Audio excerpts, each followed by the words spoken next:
నమస్తే, welcome to Avani news network. ఈ నెల 15న సుప్రీంకోర్టు చీఫ్ జస్టిస్ సూర్యకాంత్ చేసిన బొద్దింకలు అనే వ్యాఖ్యలు దేశవ్యాప్తంగా యువకులందరినీ ఎంతగా హర్ట్ చేసినాయో, ఎంత అసంతృప్తి రగిలిందో వాళ్ళలో చూస్తూనే ఉన్నాం. ఆ వ్యాఖ్యల తర్వాత కాక్రోచ్ జనతా పార్టీ అని ఆన్లైన్లో ప్రచారం అవుతుంది. మనకు అది తెలుసు. అభిజిత్ అనే అతను స్టార్ట్ చేశాడు. అదేం పెద్ద ప్లాన్డ్గా స్టార్ట్ చేసింది కాదని కూడా ఇంతకుముందు వీడియోలో చెప్పాం. ఫాలోవర్స్ రోజు రోజుకు పెరుగుతున్నారు. దాదాపు 1,70,00,000 ఫాలోవర్స్ ఇన్స్టాగ్రామ్లో ఉన్నారు. బీజేపీ ప్రభుత్వం దాంతో భయపడిపోతుంది. బీజేపీ ప్రభుత్వం ట్విట్టర్ అకౌంట్ను బ్లాక్ చేయించింది. అది దేశ భద్రతకు ముప్పు అని ట్విట్టర్కు రాసిన లేఖలో కేంద్ర ప్రభుత్వం రాసినట్టు తెలుస్తున్నది. అది ఎట్లా దేశ భద్రతకు ముప్పు అనేది తెలియదు, మనమే ఇక ప్రభుత్వానికే తెలియాలి అది. అయితే ఇందులో సూర్యకాంత్ చేసిన వ్యాఖ్యల వల్లనే ఇంత జరుగుతుందా అంటే, సూర్యకాంత్ చేసిన వ్యాఖ్యలు తక్షణం స్పందించేటట్టు చేశాయి, కానీ అదొక్కటే కారణం కాదు. దేశవ్యాప్తంగా రోజు రోజుకు పెరిగిపోతున్న ఆర్థిక సంక్షోభం, నిరుద్యోగం, రైతులు అనేక రకాలుగా కష్టాలు పడుతున్నాం. యూత్ అంతా రైతుల పిల్లలే, చాలామంది రైతుల పిల్లలే.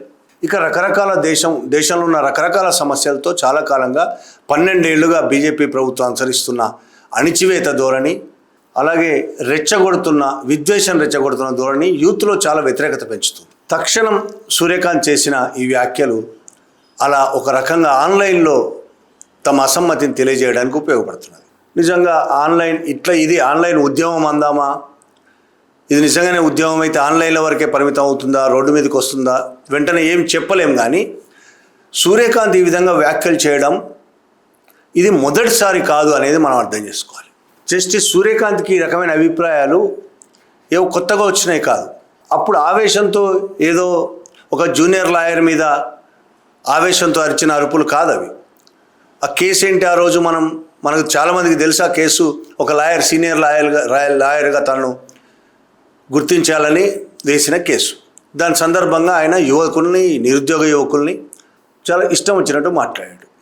బొద్దింకలని, పారాసైట్లని, ఇక రకరకాల మాటలు మాట్లాడాడు నిరుద్యోగ యువకులందరినీ. ఒక్క నిరుద్యోగ యువకులనే కాదు, ఈయన అనేక సార్లు సుప్రీంకోర్టు సాక్షిగా అనేక మాటలు చాలామందిని అన్నాడు. పర్యావరణ కార్యకర్తలను అన్నాడు, కార్మిక సంఘాల కార్మికుల నాయకులను అన్నాడు, విద్యార్థులను అన్నాడు, ఆందోళనలు చేసే, నిరసనలు చేసే ప్రతి ఒక్కళ్ళు అన్నాడు. ఒక్కొక్కటి వివరంగా చూద్దాం మనం. మే 15న బొద్దింకలు, పారాసైట్ల వ్యాఖ్య నిరుద్యోగుల గురించి చేశాడు జస్టిస్ సూర్యకాంత్. దానికి కొద్ది రోజుల ముందే మే 11న పర్యావరణ కార్యకర్తల మీద ఒక కేసు సంబంధించి ఆయన చాలా దారుణమైన కామెంట్లు చేశాడు. గుజరాత్లోని పిపావావ్ పోర్టు, గుజరాత్లో ఆ కోర్టు విస్తరణకు సంబంధించి పర్యావరణ కార్యకర్తలు కోర్టుకు వచ్చారు.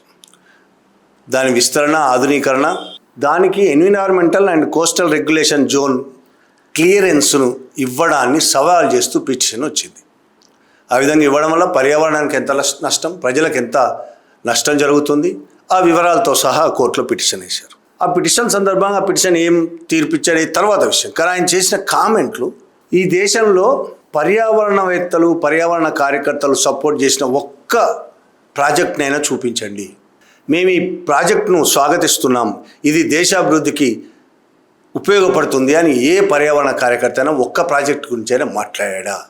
ప్రస్తుతం అందరూ యాక్టివిస్టులు అయిపోయారు. ప్రతిదాన్ని ఆపాలనుకుంటున్నారు. అభివృద్ధి జరగాలి, అభివృద్ధిని ఆపాలనుకోవడం తప్పు.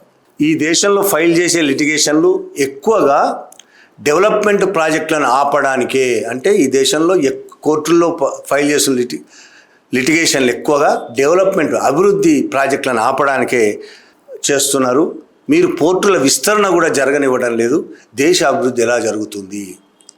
ఈ విధంగా కామెంట్లు చేస్తూ వీళ్ళు దేశ అభివృద్ధికి వ్యతిరేకులు అనే భావన వ్యక్తం చేశారు. పర్యావరణవేత్తలు దేశంలోనే కాదు, ప్రపంచవ్యాప్తంగా కూడా ఈ భూమికి జరుగుతున్న పర్యావరణానికి కలుగుతున్న నష్టాన్ని, దానివల్ల ప్రజలకు, ప్రాణులకు కలుగుతున్న నష్టాన్ని కోర్టుల దృష్టికి తీసుకురాకపోతే ఇంకెవరి దృష్టికి తీసుకెళ్తారు?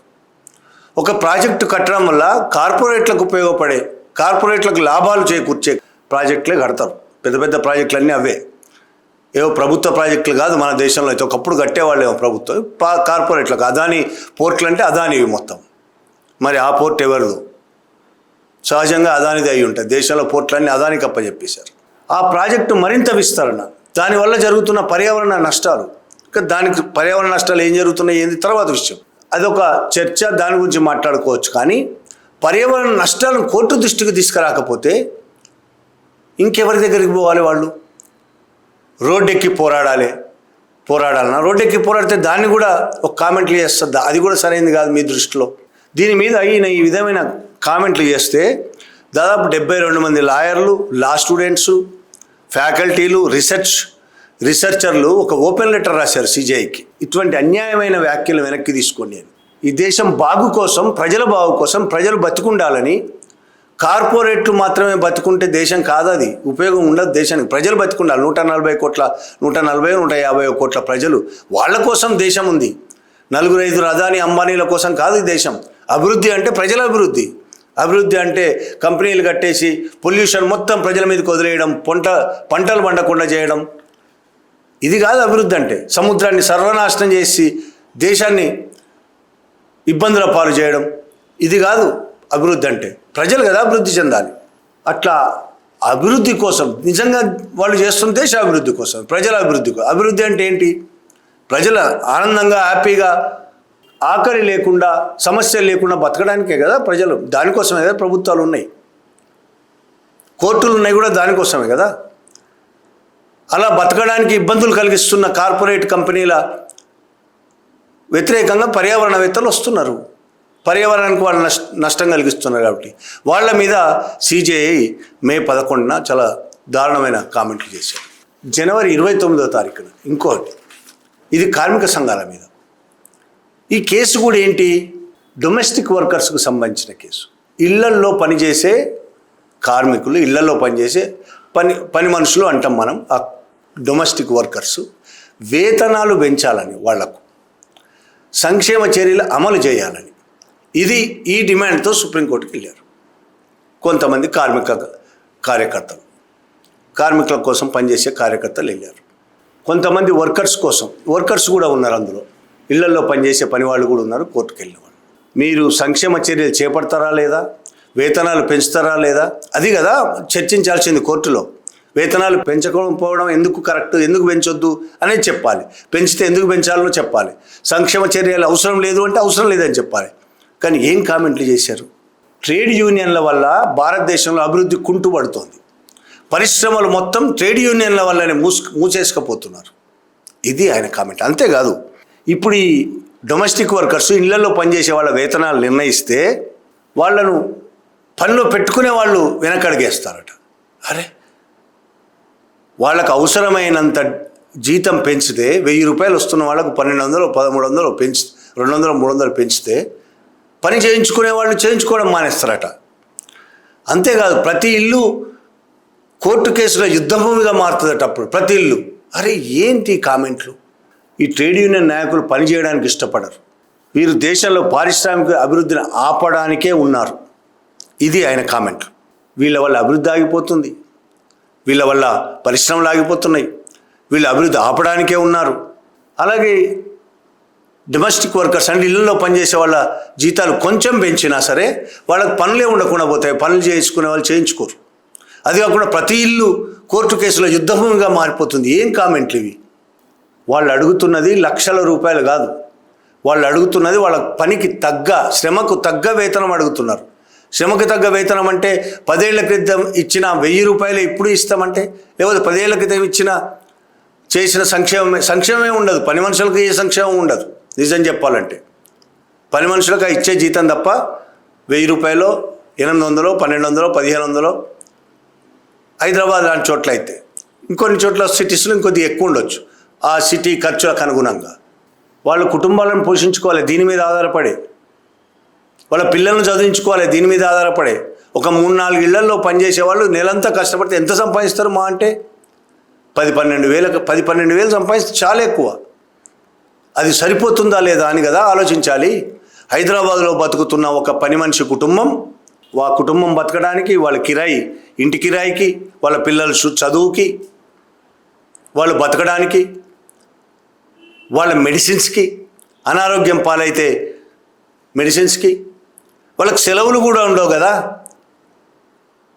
వారంలో 4 రోజులు సెలవు ఈ మధ్య ఇస్తున్నారు. అది కాకుండా అనారోగ్యం పాలైతే జీతం ఇవ్వరు.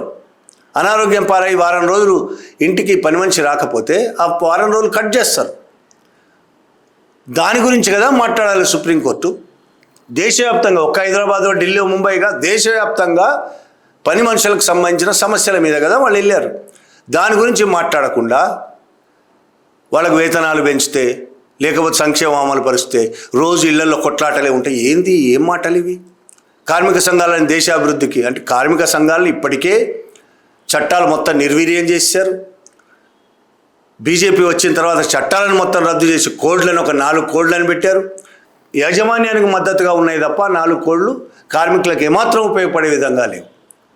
కార్పొరేట్ కంపెనీలకు మద్దతుగా ఉన్నాయి. కార్పొరేట్ కంపెనీలు మరింత దోపిడీ చేసుకునేందుకు వీలుగా కార్మిక చట్టాలను, కోడ్లను రూపొందించారు. కోర్టులు కూడా వాళ్ళకు మద్దతుగా మాట్లాడితే ఎట్లా? కార్పొరేట్ కంపెనీలకు, యాజమాన్యాలకు మద్దతుగా మాట్లాడితే ఎట్లా? కార్మిక సంఘాలు, కార్మిక నాయకులు ఉండకూడదా? కార్మికులు రోడ్డు మీద పడి చచ్చిపోవడమే, ఇంకో మార్గం లేదు. కార్మికుల మీద ఎంత దోపిడీ జరిగినా, ఎంత దౌర్జన్యం జరిగినా, వాళ్ళకు కనీసం పనిచేస్తున్న చోట లెట్రిన్స్ లేకపోయినా, టాయిలెట్స్ లేకపోయినా అడగాలి కదా వాళ్ళు. వాళ్ళకు ఒక నాయకుడు ఉండాలి. ప్రతి ఒక్కళ్ళు అడగలేరు. వాళ్ళ జీతాలు సరిపోకపోతే ఎవరు అడగాలి? నాయకుడు అడగాలి. అవును, నిజమే, స్ట్రైకులు చేస్తారు. అడిగినా వినకపోతే ఆకలితో చచ్చిపోవడం కంటే స్ట్రైక్ చేయడం మేలనే పరిస్థితికి వస్తారు కాబట్టి స్ట్రైక్ చేస్తారు. మొన్న నైడాలో ఏం జరిగింది?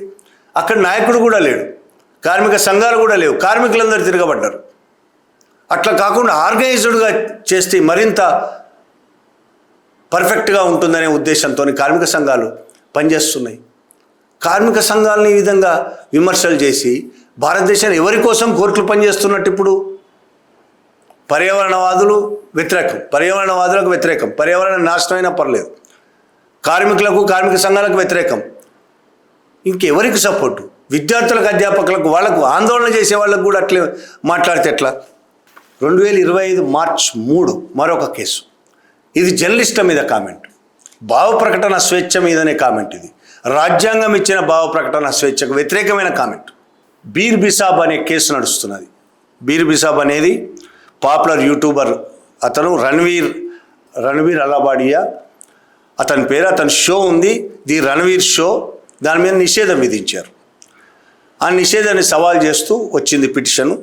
దానికి సంబంధించిగా చాలామంది జర్నలిస్టులు చాలా రకాలు రాశారు. దాని భావ ప్రకటన స్వేచ్ఛకు సంబంధించిన విషయం. ఆయన ఏమి దేశద్రోహ పనులు చేయలేదు, దేశద్రోహం మాటలు మాట్లాడలేదు, ఎవరిని కించపరిచేటట్టు మాట్లాడలేదు, విమర్శలు చేయడం కూడా, ప్రభుత్వాలను విమర్శించడమే దేశద్రోహమైన చోట ఇంతకంటే ఎట్లా ఆలోచిస్తాం? ప్రభుత్వాలు సరే అట్లే ఆలోచిస్తున్నాయి. బీజేపీ వచ్చిన తర్వాత మరింత ఎక్కువైంది. కోర్టులు కూడానా జర్నలిస్టులు మాట్లాడిన దానికి ఆయన ఏమంటాడంటే, కొంతమంది బుద్ధిహీనులు భావ ప్రకటన స్వేచ్ఛపై రాస్తున్నారు, వారిని ఎలా ఎదుర్కోవాలో నాకు బాగా తెలుసు. ఏంటిది ఎదుర్కోవడం ఏంటి? సుప్రీంకోర్టు చీఫ్ జస్టిస్ ఆయన, అన్ని అధికారాలు ఆయన దగ్గర ఉన్నాయి. ఈ దేశ న్యాయ వ్యవస్థను మొత్తం నడిపిస్తున్నది ఆయన. ఈ దేశంలో ఎవ్వరికి ఏం జరిగినా, ఏ అన్యాయం జరిగినా ఆయన వైపే చూస్తారు. ఈ రాజ్యాంగాన్ని కాపాడవలసిన బాధ్యత ఆయన మీద ఉంది. ఆయన మాట్లాడే మాటలేంటి? కొంతమంది బుద్ధిహీనులు భావ ప్రకటన స్వేచ్ఛపై రాస్తున్నారు, వారిని ఎలా ఎదుర్కోవాలో తెలుసు అంటే ఏంటి ఎదుర్కోవడం? ఆఫ్టర్ ఆల్ మీతో పోల్చుకుంటే మేమందరం, మమ్మల్ని ఎన్నేళ్ళు జైల్లో పెట్టగలరు మీరు. ఎవరిని ఏమైనా చేయగలిగే శక్తి మీద ఉంది. ఎలా ఎదుర్కోవాలో తెలుసనే మాట ఏంది? జర్నలిస్టులు గొప్పవాళ్ళు ఏం కాదు. జర్నలిస్టులు మీకంటే గొప్పవాళ్ళు కాదు. గొప్ప అంటే నా ఉద్దేశం హోదాలో. భావ ప్రకటన స్వేచ్ఛ గురించి రాయకూడదు ఎవరు. భావ ప్రకటన స్వేచ్ఛ ఉండకూడదు, అదేనా అర్థం? ఇంకా రాజ్యాంగం ఇచ్చిన హక్కు అది. మీరు దేశ భద్రతకు, దేశద్రోహం సంబంధించిన వాటిని ఎవరైనా రాస్తే కనీసం అనొచ్చు. కానీ ఇవాళ రోజు దేశం మంచి కోసం రాసిన బీజేపీ ప్రభుత్వం విమర్శిస్తే దేశద్రోహం అయిపోతున్న కాలం ఇది. ఆర్ఎస్ఎస్ను విమర్శిస్తే దేశద్రోహం అయిపోతున్న కాలం. అలా రాస్తే, భావ ప్రకటన స్వేచ్ఛ గురించి ఎవరైనా రాస్తే, ఒక ఆర్టికల్ రాస్తే, చాలామంది జర్నలిస్టులు రాశారు ఆ రోజు, ఇప్పటికీ రాస్తున్నారు. బుద్ధిహీనులు అయిపోతారా? భావ ప్రకటన స్వేచ్ఛ ఉండదు ఈ దేశంలో, ఉండొద్దు. 2025 మే ఇంకొక కేసు. అశోక యూనివర్సిటీలో ప్రొఫెసర్ మహబూదాబాద్ అనే అతను ఆపరేషన్ సింధూర్కు సంబంధించి ఫేస్బుక్లో కొన్ని కామెంట్లు చేశాడు. ఆయన కామెంట్లు ఏంటంటే సైన్యాన్ని సపోర్ట్ చేస్తూనే సైన్యాన్ని సపోర్ట్ చేశాడు. సైన్యం చేస్తున్న దాడిని, సైన్యం చేస్తున్న పోరాటాన్ని సపోర్ట్ చేశాడు. బీజేపీ ప్రభుత్వాన్ని విమర్శించాడు. సింధూర్ ఆపరేషన్ పేరుతో చేస్తున్న నాటకాలను విమర్శించాడు. సైన్యాన్ని కాదు ఆయన విమర్శించింది. దాని మీద ఆయన మీద కేసు పెట్టారు. సరే, ఆ కేసు సుప్రీంకోర్టు దాకా వచ్చింది. ఆయన అరెస్టు చేశారు. ఆయన్ని మేలోనే అతన్ని అరెస్టు చేశారు. అతని అరెస్టుకు నిరసనగా అశోక యూనివర్సిటీ స్టూడెంట్స్, అధ్యాపకులు, బయటి స్టూడెంట్స్, అధ్యాపకులు కూడా నిరసన ప్రదర్శనలు చేశారు. పెద్ద ఎత్తున చేశారు నిరసన ప్రదర్శన. దాని మీద ఆయన కామెంట్ ఏంటంటే, అలా నిరసనలు చేస్తున్న వారిని ఎలా ఎదుర్కోవాలో నాకు తెలుసు. అంటే నిరసనలు చేయొద్దని, విద్యార్థులు, అధ్యాపకులు తమ ప్రొఫెసర్ తప్పు చేయలేదని, అరెస్ట్ చేయడం తప్పని నిరసన ప్రదర్శనలు చేశారు. అది కూడా తప్పేనా? వాళ్ళని ఎలా ఎదుర్కోవాలో నాకు తెలుసు. స్టూడెంట్స్ వాళ్ళు, పిల్లలు, ఒక చీఫ్ జస్టిస్, మీరు సుప్రీంకోర్టు చీఫ్ జస్టిస్, వాళ్ళని ఎదుర్కోవడం ఏంటి అసలు? మీరు వాళ్ళని ఎదుర్కోవాల్సిన తప్పు, నేరం ఏం చేశారు వాళ్ళు? మీకు వాళ్ళ టీచర్ని అరెస్ట్ చేయడం తప్పు అంటున్నారు. వాళ్ళు తప్పు ఎందుకు అంటున్నారో వాళ్ళు చెప్పారు. ఇది భావ ప్రకటన స్వేచ్ఛకు సంబంధించిన వ్యవహారం. మళ్ళీ అది నచ్చకపోవచ్చు సూర్యకాంత్ గారికి. భావ ప్రకటన అనేది ఆయనకు నచ్చకపోవచ్చు. ప్రభుత్వానికి వ్యతిరేకంగా ఎవరు మాట్లాడినా ఆయనకు నచ్చకపోవచ్చు. అది మా నేరం కాదు కదా, ఆ విద్యార్థుల నేరం కాదు కదా. నచ్చకపోవడం అనేది మీకు సంబంధించిన సమస్య. అది న్యాయానికి సంబంధించిన సమస్య కూడా కాదు, వ్యక్తిగతమైన సమస్య మీది. భావ ప్రకటన స్వేచ్ఛ నచ్చకపోతే, కార్మికులు, కార్మిక సంఘాలు నచ్చకపోతే, నిరుద్యోగ యువకులు నచ్చకపోతే, పర్యావరణ కార్యకర్తలు నచ్చకపోతే, అది మీకు సంబంధించిన సమస్య కదా, ఈ దేశానికి సంబంధించిన సమస్య కాదు. దేశానికి వాళ్ళు కావాలి. ఈ దేశం కోసం పనిచేసేవాళ్ళు, దేశం కోసం మాట్లాడేవాళ్ళు ఈ దేశానికి కావాలి. వాళ్ళు మీ దృష్టిలో కాక్రోచ్లే కావచ్చు. ఎస్, మాకు కాక్రోచ్లే కావాలి, ఆ కాక్రోచ్లే కావాలి. అణుబాంబు పడ్డా తట్టుకొని నిలబడే కాక్రోచ్లు ఉంటాయి కదా, బొద్దింకలు అణుబాంబు పడ్డా తట్టుకొని నిలబడతాయి. అట్లాంటి కాక్రోచ్లే కావాలి. అన్నిటికీ తెగించి పోరాడే కాక్రోచ్లు కావాలి. ఇవాళ కాక్రోచ్ జనతా పార్టీ అనేది అంత ధైర్యంగా నిలబడ్డదా చెప్పలేము. అది ఆన్లైన్ మాత్రమే నడుస్తుంది కాబట్టి. కానీ సూర్యకాంత్ అన్న మాటలకు నిరసనగా జరుగుతున్న ప్రోగ్రాం అది. ఒక్క నిరుద్యోగ, ఇప్పటిదాకా చెప్పిన ఒక్క నిరుద్యోగ యువతం కాదు, ఇంతమందిని ఆయన అనేక రకాలుగా మాట్లాడాడు. ఏదో ఒక్కసారి మాట్లాడాడంటే ఆవేశంతో మాట్లాడాడు అనుకోవచ్చు. ఆ కేసుకు సంబంధించిన అసహనంతో కేసుకు సంబంధించిన వ్యక్తి మీద అసహనంతో మాట్లాడాడు అనవచ్చు. కాదు, ఇంకా ఎన్ని తీస్తే, పరిశోధన చేస్తే ఇంకెన్ని వెళ్తాయో. ఆయన జడ్జిగా పనిచేసిన కాలం మొత్తంలో ఎన్ని బయటకు వస్తాయో తెలియదు మనకి. కొన్ని ఇప్పుడైతే మనం తెలిసినవి చెప్పగలిగినాం. ఈ కామెంట్లు ఈ దేశ న్యాయ వ్యవస్థకు సరైనది కాదు, మంచిది కాదు. ఇట్లా కామెంట్లు చేయడం కాదు, ఇటువంటి అభిప్రాయాలు ఒక చీఫ్ జస్టిస్కి ఉండడం ఈ దేశ న్యాయ వ్యవస్థకు సరైనది కాదు. రాజ్యాంగాన్ని కాపాడే బాధ్యత చీఫ్ జస్టిస్ల మీద ఉన్నది, సుప్రీంకోర్టు మీద ఉన్నది. రాజ్యాంగం మనకిచ్చిన హక్కుల్ని, భారతదేశం ప్రజలకు ఇచ్చిన హక్కుల్ని కాపాడాల్సిన బాధ్యత ఉన్నది. వాటికి వ్యతిరేకంగా, రాజ్యాంగానికి వ్యతిరేకంగా, రాజ్యాంగం ఇచ్చిన హక్కులకు వ్యతిరేకంగా నిలబడడం ఒక చీఫ్ జస్టిస్ చేయాల్సిన పని కాదు. అది బీజేపీ చేస్తున్నది. ఎలాగో బీజేపీ అదే చేస్తుంది. రాజ్యాంగానికి వ్యతిరేకంగా, ఈ దేశ ప్రజల ప్రయోజనాలకు వ్యతిరేకంగా, దేశ ప్రజలను అణిచివేసే పనిలో బీజేపీ ఉన్నది. మీరు కూడా అలాగే ఉంటే ఈ దేశ ప్రజలు ఇంకెక్కడికి పోవాలి, ఎవరికి చెప్పుకోవాలి? అందుకే వాళ్ళు రోడ్డు ఎక్కుతున్నారు, అందుకే వాళ్ళు పోరాటాల్లో పాల్గొంటున్నారు. Thank you very much.